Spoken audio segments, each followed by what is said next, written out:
अस्सलाम वालेकुम दोस्तों, welcome back Karachi cooking style. तो दोस्तों आज फिर हम एक नई रेसिपी के साथ हाज़िर हैं। बिल्कुल क्रिस्पी और मज़ेदार सी रेसिपी है वाइट कढ़ाई। तो दोस्तों बिल्कुल आसान और इजी तरीका आप लोगों के साथ शेयर करते हैं। अभी तक हमारे चैनल को नहीं सब्सक्राइब किया तो सब्सक्राइब कर दें। सबसे पहले तो हमने सबसे पहले एक साफ़ पतीली ले ली, उसके बाद जो मसाले लिए वो आप लोगों को दिखा देते हैं। हमने चिकन ले लिए, बोनलेस, आप हड्डी वाली कोई भी ले सकते हो इसके साथ। और जो हमने बोनलेस चिकन ले लिया, सही से साफ़ कर लिया। उसके बाद हमने 2 से 3 जो प्याज कटिंग करके ले लिया। उसके बाद जो अदरक लहसुन का पेस्ट हमने 1 चम्मच जितना ले लिया और क्रीम भी ले लिया 1 पैकेट, कोई सा भी आप ले सकते हो। और हमने साबित हरी वाली मिर्चें भी ली थी। और उसके बाद हमने 1.5 कप जितना हमने दही ले लिया। उसके बाद जो ये वाइट पेपर है ये भी हमने 1 चम्मच जितना ले लिया और 1 चम्मच जितना हमने नमक ले लिया, 1 चम्मच जितना ब्लैक पेपर ले लिया है, मतलब काली मिर्चें हैं वो ले लिए। और उसके बाद हम सबसे पहले क्या करेंगे, जो पतीली है इसके अंदर हमने ऑयल ऐड कर दिया है तकरीबन 2 चम्मच जितना। अब इसके अंदर जो है हमने, आप प्याज को वैसे भी फ्राई करने के मतलब अलावा भी आप इसको पीस सकते हैं। तो हमने इसको सबसे पहले थोड़ा सा मतलब हल्का सा उसको फ्राई करेंगे।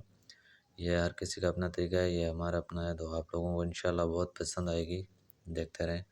इसको हमने गोल्डन कलर नहीं करना है, थोड़ा सा मतलब कड़क हो जाएगा प्याज, आप देख सकते हो। तो इसको हम अब निकाल देंगे और इसको जो है ग्राइंडर के अंदर निकाल देंगे और इसको सही से पीस देंगे इसके अंदर। अलावा ऑयल को साफ़ कर दिया हमने, सारी प्याज को इसके अंदर निकाल दिया है मशीन में। तो ये आप पहले भी पीस सकते हैं। और इसके अंदर जो हमने साबित मिर्चें थी वो भी इसके अंदर ऐड कर दी हरी वाली इसके साथ। और इसके अंदर जो हमने दही रखा हुआ था वो भी इसके साथ ऐड कर दिया है।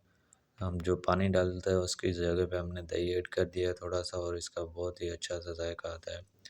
जो हमने ऑयल रखा हुआ था पतीली में उसके अंदर हमने अदरक लहसुन का पेस्ट जो रखा हुआ था वो ऐड कर दिया है। उसको जो हम थोड़ी देर पकाएंगे, मतलब थोड़ा सा सुनहरा कलर हो जाएगा अदरक लहसुन का, तो इसके अंदर दूसरा हम चीज़ें ऐड करेंगे। वरना वैसे ही इसका गोल्डन कलर नहीं करेंगे क्योंकि इसके अंदर लाल वाली मिर्चें और कुछ भी मसाले नहीं डलते। तो सबसे पहले हमने इसके अंदर क्या करना है, जो चिकन हमारी रखी हुई थी साफ़ धो के, और ये इसके अंदर ऐड कर देनी है। अब इसके अंदर सही से भून के, जो सही से मतलब मिक्स करके, जो इसका वाइट कलर है ये गोल्डन हो जाएगा बिल्कुल, और इसका पानी भी खुश्क हो जाएगा चिकन का। तब तक हमने इसको पकाना है इस पतीली के अंदर, सही से चम्मच भी चलाते रहना है और हमने चिकन को सही में से पकाना है। तब तक सब दोस्तों से रिक्वेस्ट है, हमारे चैनल को ज़रूर सब्सक्राइब करें। तो दोस्तों देख सकते हो हल्का हल्का गोल्डन कलर आप लोगों को दिख रहा होगा चिकन का।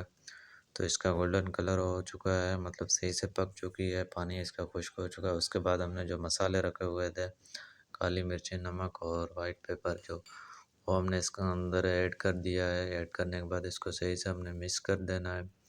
1 मिनट तक इसको सही से पकाना है। पकाने के बाद इसके अंदर जो हमने दही और प्याज वगैरह पीस के रखे हुए थे वो इसके अंदर ऐड कर देने हैं। सही में से इसके अंदर चम्मच चला देना है ताकि ये मतलब सही से इसको थोड़ी देर भूनेंगे, तकरीबन 6 से 7 मिनट तक सही से भून देंगे। चिकन तो पहले से मतलब गल जाती है, वरना इसके अंदर भी थोड़ी देर पकाएंगे तो सही से गल जाती है। तो इसके अंदर हमने क्या करना है, 1 से 2 मिनट के लिए हमने ढक्कन दे दिया था, आप लोग देख सकते हो। बिल्कुल इसका सही से लुक नज़र आ रहा है और ऑयल भी इसके ऊपर आ गया है और ये मसाला इसके अंदर सही से पीस चुका है। अब इसके बाद क्या करना है, जो हमने क्रीम रखी हुई थी पैकेट वाली, तो वो जो इसके ऊपर ऐड कर दी हमने और इसको सही में से चम्मच चलाएंगे। अब मिक्स कर देंगे जल्दी से। क्रीम को ज़्यादा फिर भून नहीं सकता, आप लोगों को चिकन पहले गलानी पड़ेगी, फिर इसका जो जायका बिल्कुल अच्छा सा नज़र आएगा। हमने इसके अंदर क्रीम ऐड कर दिया। क्रीम ऐड करने के बाद जो है अब इसको हमने सही में से मिक्स करके सिर्फ 1 से 1.5 मिनट या 2 मिनट के लिए, इससे ज़्यादा नहीं, इतने तक हमने इसको सही से पका लिया है। पकाने के बाद हमने इसकी गैस बंद कर दिया और हमारी कढ़ाई रेडी।